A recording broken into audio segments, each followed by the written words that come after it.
Rashtrawadi Congress party Sharad Pawar गुट के नेता और पूर्व गृह मंत्री अनिल देशमुख ने नागपुर में बोलते हुए उर्वरक लिंकिंग को लेकर राज्य सरकार पर हमला बोला। इस दौरान उन्होंने आरोप लगाया कि सरकार उर्वरक लीकेज की आड़ में किसानों को लूट रही है। उन्होंने ये भी कहा कि सरकार कृषि विभाग को पूरी तरह नजरअंदाज कर रही है।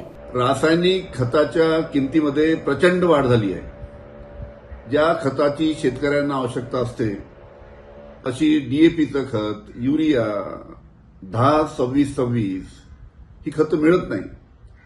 10-26-26 तर गेल्या 4 महिन्यापासून त्याची एक रॅक सुद्धा आली नाही। आणि त्याच्यावर अजून दुसरी गोष्ट म्हणजे की याचं लिंकेज करण्यात येतं।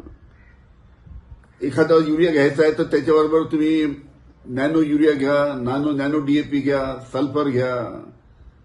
ज्या खताची शेतकऱ्यांना आवश्यकता नाही असे खतं जबरदस्तीने विकल्या जात आहे, त्याचं लिंकिंग केल्या जात आहे। याच्याकडे सरकारचं लक्ष नाही।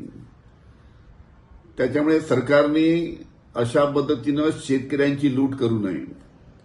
खताच्या किमती स्वस्त केल्या पाहिजे, लिंकेज कमी केलं पाहिजे। ज्याची आवश्यकता आहे तेच खतं विकले पाहिजे, पण ज्या खताची आवश्यकता नाही ती खतं जबरदस्तीने दिल्या जातात।